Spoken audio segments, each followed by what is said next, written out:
na bino nyonso bampangi bandeko nanga bipai nyonso kozuli baba kolananga mokola lelo na RDC Monde. En tout cas toi ça qui dit là matondo na opo oye ko apporter nga attention na yo awa na RDC Monde esika to betaka masolo ya Congo esika to yaka ko analyser pe ko critiquer lolenge nini ni solo ya politique ebeta na mabele na biso to beta masolo de père et de mère, les Congolais de père et de mère, les kokolo, c'est de ça qu'il s'agit. Ba Congolais boza boya bande wananga masola sikeza lisusu ndenge na mesana na belabino mabele ya Congo eza mafuto elala kate chaque jour o eza koleka il y a toujours du nouveau et surtout na période otoza na période très cruciale otoza bongo kokene na maponami plus que 3 mois le dernier trimestre o eza bongo comme na accouchement ya mwana ngo otoza kozela tokobota mwana nini dans les 3 mois qui suivent. Voilà de quoi il s'agit actuellement sur le sol congolais. Et bon, silité, mon colonel, mon colonel, tout ça,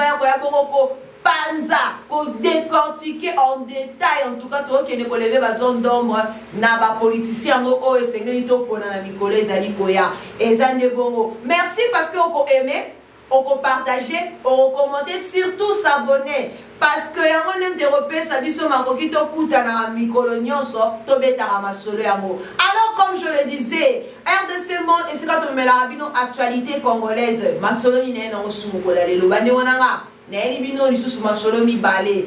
Et ben to bandaki nango pe to continuer nango.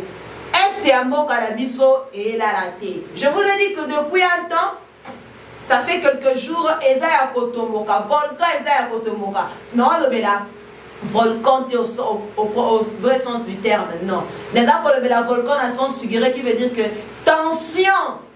L'atmosphère est désagréable. Du jour au lendemain, elle s'est détériorée. Tout ça, quand il appel au tout ça, la micolonion, ce qui va cambiambo, kabadali koyoka. Kasi na suki sa qui peut wanate, na kenda qui peut du sousou, koluke la bino bansango concernant bilan ya papa na biso, gouverneur de la ville-province de Kinshasa. Oh, il y a retenu en tant que gouverneur, bien que ça la qui élection va gouverneur, il y a qui gouverneur, va changer un vice-gouverneur. Et bon, papa na biso qui est gouverneur depuis très longtemps, na ville-province de Kinshasa, et là, on dit na saleli province nabiso, ville nabiso, mbokelengi, yakitoko ya malonga. Bo se rappeler que Mikolele Kaki, nela kibino bongo, masolo nela papa nabiso, Jekoko Mulumba. Ou ezali bongo ko critiquer, et ça les nae, neni ba na barozo na classe, ceux qui ba fonctionnaires locaux, ba ministres provinciaux, ba policiers, ba zali bongo, na un paiement de plus de 26 mois. Car c'est ceux qui vont nater, cours de compte, ezali bongo ko accuser, na makambo ya minene. Voilà de quoi il s'agit au Namokolo Alelo.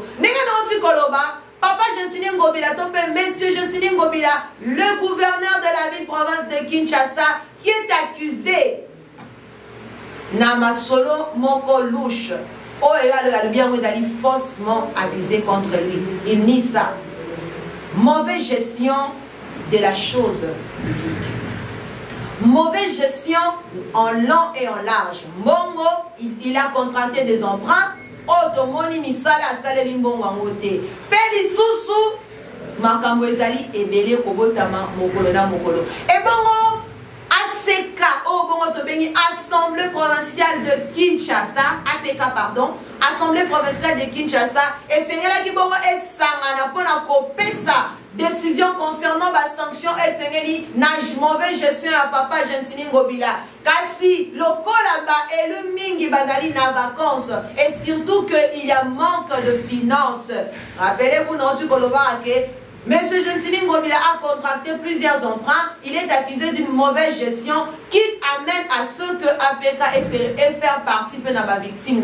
Il y a mauvaise gestion dans mon réalité. Alors l'Assemblée provinciale décidera ceci que Toria Rokutana le 30 septembre prochain pour approfondir le dossier enfin quand on paie sa sanction. Car si on pour critiquer parce que Monsieur Gentili Ngobila aussi ne s'est pas tué. Pour lui, ce sont des accusations fausses. Pour lui, ce sont des arguments infondés, des propos infondés qui ne tiennent pas debout.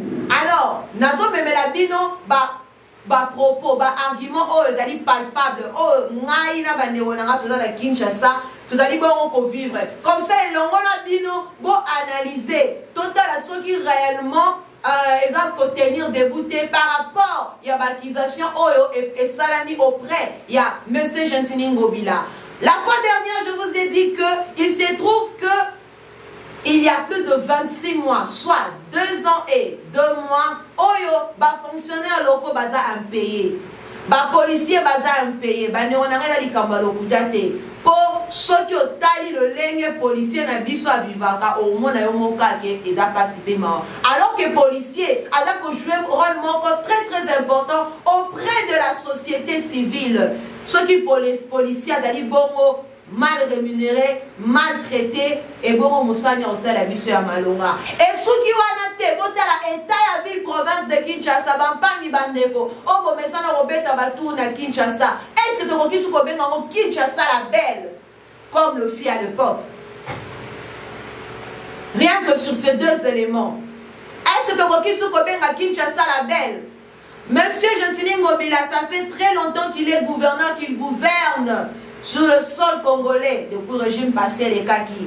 Papa Gentini Ngobila et là on y a même qui a correction, il y a démarquement et que là pour démarquer ça les linae na batumusu so baleka qui avant yi. Si seulement et c'est une nation peut évaluer mon sala nae.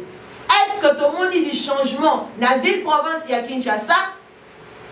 Oh mais ça n'a qu'à cause de la réhabilité à chaque grand événement. Papa bazala qui koya basala qui kokombo la kombo la banzelo bébé ke bolexa pap juste après départ à pap et zoni na ndenge zalaki ah pe francophonie ou tu ko salama to mona ki quelques réhabilitations na bisika o ezala qui pointé. Cependant est-ce que bisika o musu etikali eza moins Kinshasa que bisika o bomba réhabilitaki? Quand on parle de Kinshasa on voit toute l'étendue de la ville province de Kinshasa où certains seulement étendus. Et bongo, naba élément na memeli bino, si seulement pour tenir kaka compte, il y a ville kaka ya Kinshasa. Tout kenon na ba détail mingi te poto na ngongate. Total kaka ville province de Kinshasa ndenge zali avant gouverneur Gentini Ngobila na siko. Pouvons-nous dire qu'il y a eu des améliorations, il y a eu makambo sika. Bande onanga est libre à vous. Botia na ba commentaire na bino pe boye bisa biso ceux qui mauvaise gestion oyo il est accusé et dali bongo faux et archi faux.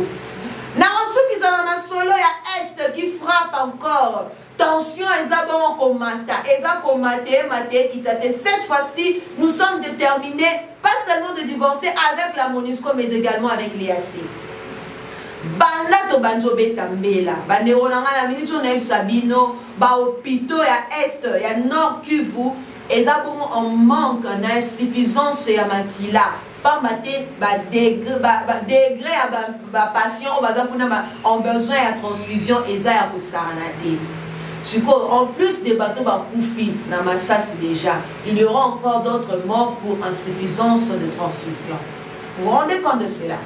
Ça fait depuis combien de jours où la situation à est est dégradée? Depuis combien de jours où tout d'abord on peut tambela na makambo est bakambiamboka gouvernement na biso et là qu'on ne sali pour na ko soutenir ko renforcer parti wana et surtout les acteurs politiques oh esengeli ba jouir na ba droit civique na bango na mapona ko ezali koya bandero na ngai boza ko comprendre masolo on ngezo betama plus que 3 mois et pe kuna eza ko yinda na ndenge osakana te siko masolo ngeya nini. C'est quoi l'idée? C'est quoi l'idée? Pourquoi et Annette et les cas dans ma toile à la sourde? Bandewanangai, il ne participer à Mawa, on a et d'accord intriguenga. Batu o baya européen ça va don de sang et d'abord citoyen n'a pas dans classe. Malheureusement on a mis surtout en la période de vacances. Ça fait plus d'une semaine depuis que la situation est à Kuna Mabé. Et ça fait plus d'une semaine que tout ça pour alerter la situation à Est Amour Canabiso. Normalement, dans de telles circonstances, elle s'engage les renforts du jour au lendemain. Mais là, pour cas où ça n'aille, pénabino, je pense, bah, hôpital, il y a un manque de secours. wana même quand masolo insuffisance à makila et bon ba matériaux kasi ba matériel pour sungara pour na ba traitement ba premier secours. Vous vous rendez compte un peu? S'il faut seulement parler à secours de soins, à combien plus forte raison na ba bilo kakolia.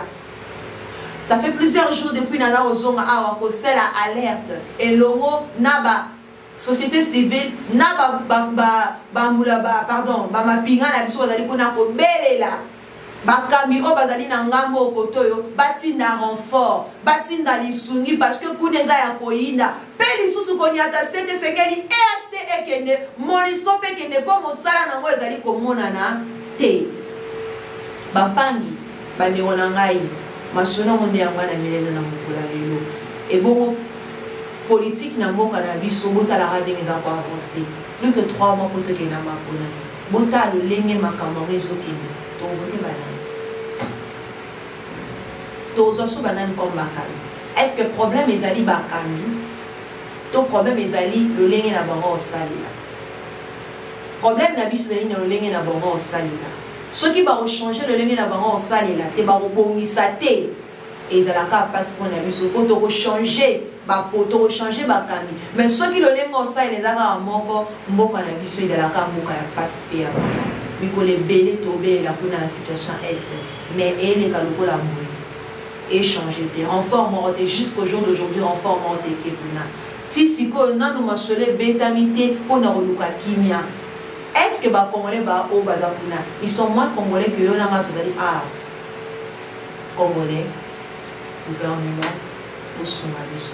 Voilà, et là qui vont masolo na elibino mokolo alelo pour analyser, pour critiquer politique na mboka na biso bino mongo tala bandi wana non c'est la critique na yo non c'est la analyse non na masolo na memi na commentaire nazo c'est la critique na yo analyse na eko sunga vraiment masolo ngolo robeta mboka na biso pamba te toke na maponami et c'est ngeli congolais ayeba situation actuelle na mboka na ye est ezaya ruinda awa pe bakamena biso il se trouve que balaka on continue na ba mascarade na bango j'ai au parola biso mafuta na bambebo j'ai ya ping pong ya roibara ya roanga naka et bon on continue ce qu'on ngana tolingi et continuer to ekata c'est de ça qu'il s'agit congolais et c'est ngeli otelema olamuka o se prendre en charge pour mboka ezali ayo. Merci Nabino Balani Obolandaki Ngai. Merci pour partager, pour aimer, pour commenter, pour s'abonner. Merci à Madame Pauline Lumumba et merci à tous les membres qui nous aident à avancer dans l'ère de ces mondes.